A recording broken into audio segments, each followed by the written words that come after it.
ક્યારે એવું બન્યું છે કે કોઈ મોટો પ્રોજેક્ટ હાથમાં આવ્યો હોય અને શરૂઆતમાં જ લાગે કે આ બધું ક્યાંથી અને કેવી રીતે શરૂ કરવું? તો ચાલો આજે આપણે પ્રોજેક્ટ વર્કની આખી જટિલ દુનિયાને એકદમ સરળ બનાવી દઈએ. અને હા, આ કોઈ સામાન્ય ગાઈડ નથી, પણ પ્રોજેક્ટને સફળતાપૂર્વક પાર પાડવા માટેની એક પાક્કી રણનીતિ છે.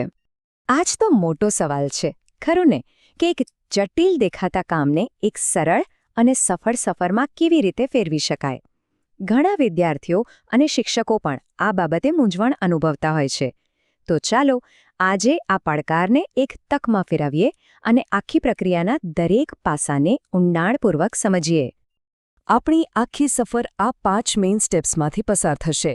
આપણે શરૂઆત કરીશું કે પ્રોજેક્ટ વર્ક એટલે શું, ત્યાંથી લઈને સાચો વિષય કેવી રીતે પસંદ કરવો, ટીમ કેવી રીતે બનાવવી, પ્લાનિંગ, ગાઈડન્સ અને છેલ્લે એનું મૂલ્યાંકન કેવી રીતે થાય છે ત્યાં સુધી.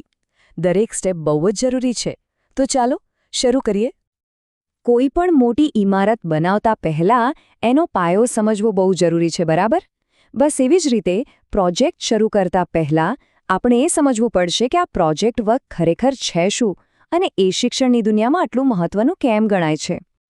જુઓ, આને ખાલી એક હોમવર્ક તરીકે ન લેતા.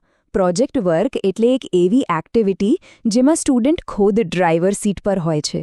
આમાં જ્ઞાન ક્લાસરૂમની 4 દિવાલોમાંથી બહાર નીકળીને સીધું જ રિયલ વર્લ્ડ પ્રોબ્લેમ સાથે જોડાય છે. અને એટલે જ શીખવાની આખી પ્રોસેસ એકદમ લાઈવ બની જાય છે. W.H. કિલપેટ્રિકની આ વ્યાખ્યા ખરેખર બધું જ કહી દે છે. એ કહે છે કે પ્રોજેક્ટ એ માત્ર કોઈ કામ નથી, પણ એક હેતુપૂર્ણ એટલે કે પર્પઝફુલ એક્ટિવિટી છે. અને એ પણ સહયોગી, મતલબ કે એક ટીમ સાથે મળીને થતી પ્રવૃત્તિ છે. તો અહીં શિક્ષણમાં એક મોટો બદલાવ જોવા મળે છે. જુઓ, પરંપરાગત શિક્ષણમાં બધું શિક્ષક અને પાઠ્યપુસ્તકની આસપાસ ફરતું હતું. જ્યારે પ્રોજેક્ટ વર્કમાં સ્ટુડન્ટ પોતે સેન્ટરમાં છે. અહીં ફોકસ ગોખણપટ્ટી પર નહીં, પણ વાસ્તવિક સમસ્યા ઉકેલવા પર હોય છે. ચાલો હવે આપણે પ્રોજેક્ટની ઇમારતના પાયા તરફ આગળ વધીએ. અને યાદ રાખજો, જો પાયો મજબૂત હશે તો જ આખી ઇમારત ટકશે. એટલે કે વિષય અને માહિતીના સ્ત્રોતોની પસંદગી એ કદાચ સૌથી વધુ મહત્વનું પગલું છે. સફળતા માટે આ 2 શરૂઆતના તબક્કા ખૂબ જ જરૂરી છે. પહેલું, એવો વિષય પસંદ કરવો જેમાં ખરેખર રસ પડે. અને બીજું, એ નક્કી કરવું કે એ વિષય માટે ભરોસાપાત્ર માહિતી મળશે ક્યાંથી. આ 2 સ્ટેપ્સ પર જો થોડો વધુ સમય આપવામાં આવે તો પાછળથી ઘણી મુશ્કેલીઓ ટળી શકે છે. કોઈ પણ માહિતી એકઠી કરતા પહેલાં આ સવાલો પૂછવા બહુ જ જરૂરી છે. એક સારા ડિટેક્ટિવની જેમ વિચારવો પડે. શું જે સોર્સ છે એ ભરોસાપાત્ર છે? શું માહિતી ટોપિકને લગતી છે? આ સવાલો એ સુનિશ્ચિત કરે છે કે આપણી પાસે જે પણ ડેટા આવે તે એકદમ મજબૂત અને સાચો હોય. ઓકે, તો વિષય નક્કી થઈ ગયો. હવે આગળ શું? હવે વારો છે એક મજબૂત ટીમ બનાવવાનો અને આખા પ્રોજેક્ટ માટે એક પાક્કી બ્લુપ્રિન્ટ તૈયાર કરવાનો. તો ચાલો જોઈએ કે આ કેવી રીતે કરી શકાય. આ 2 પગલાં છે ને, એ અલગ અલગ વિચારોને એકજૂટ કરે છે. પહેલાં તો યોગ્ય ટીમ મેમ્બર્સ સાથે એક મજબૂત ગ્રુપ બનાવવું પડે. અને પછી બધાએ સાથે મળીને પ્રોજેક્ટનું આખું પ્લાનિંગ કરવું પડે, જેથી દરેકને ખબર હોય કે આપણે કઈ દિશામાં જઈ રહ્યા છીએ. એક સફળ પ્રોજેક્ટ માટે આ સવાલો એક માસ્ટર પ્લાન જેવા છે. આપણો મુખ્ય હેતુ શું છે? કામ કોણ, ક્યારે અને કેવી રીતે કરશે? કઈ મુશ્કેલીઓ આવી શકે છે? જ્યારે ટીમમાં આ બધા સવાલો પર ચર્ચા થાય ત્યારે દરેક બાબત પર સ્પષ્ટતા આવી જાય છે. ચાલો, પ્લાનિંગ તો થઈ ગયો. હવે સમય છે એક્શનનો. આ સ્ટેજમાં આપણે જોઈશું કે કેવી રીતે યોગ્ય માર્ગદર્શન મેળવી શકાય અને આપણે જે પણ કામ કર્યું છે તેને દુનિયા સામે કેવી રીતે રજૂ કરી શકાય. હવે પ્રોજેક્ટ ધીમે ધીમે એના ફાઇનલ સ્ટેજ તરફ આગળ વધી રહ્યો છે. આ સમયે કોઈ નિષ્ણાતનું માર્ગદર્શન બહુ જ ઉપયોગી થઈ શકે છે. અને પછી આવે છે સૌથી મહત્વનો ભાગ, આટલી બધી મહેનતને એક અસરકારક પ્રેઝન્ટેશનમાં રજૂ કરવી.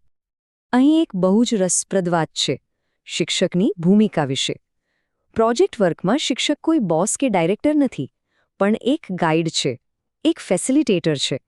એમનું કામ ઓર્ડર આપવાનું નથી, પણ સ્ટુડન્ટ્સને સાચો રસ્તો બતાવવામાં મદદ કરવાનું છે.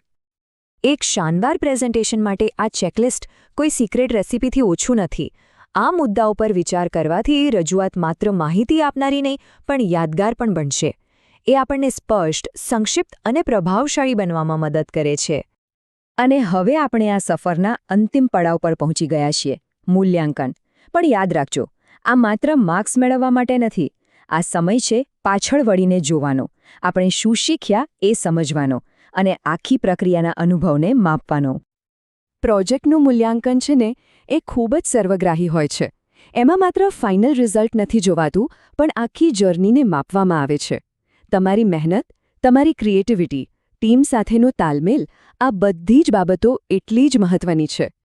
તો આ મૂલ્યાંકનનું માળખું કેવું હોય છે? જો આપણે માર્ક્સની વહેંચણી પર નજર કરીએ તો દેખાશે કે પ્લાનિંગ, ગ્રુપ વર્ક, પ્રેઝન્ટેશન બધું જ મહત્વનું છે. પણ એક એવો વિભાગ છે જેનું વેટેજ સૌથી વધુ છે, જે આપણને આગલા મુદ્દા પર લઈ જાય છે. જી હા, 40%. આખા મૂલ્યાંકનમાં સૌથી મોટો હિસ્સો પ્રોજેક્ટ રિપોર્ટ રાઇટિંગનો છે. આના પરથી સ્પષ્ટ થાય છે કે આપણા વિચારોને સ્પષ્ટ અને વ્યવસ્થિત રીતે કાગળ પર ઉતારવાની ક્ષમતા સફળતા માટે કેટલી જરૂરી છે. તો આટલી બધી જાણકારી અને માર્ગદર્શન પછી હવે સવાલ એ છે કે આપણો આગામી પ્રોજેક્ટ કયો હશે અને આપણે આ શીખેલા પાઠનો ઉપયોગ કરીને તેને કેવી રીતે વધુ સફળ બનાવીશું. બસ આ જ વિચાર સાથે આવનારા દરેક પ્રોજેક્ટ માટે ખૂબ ખૂબ શુભેચ્છાઓ.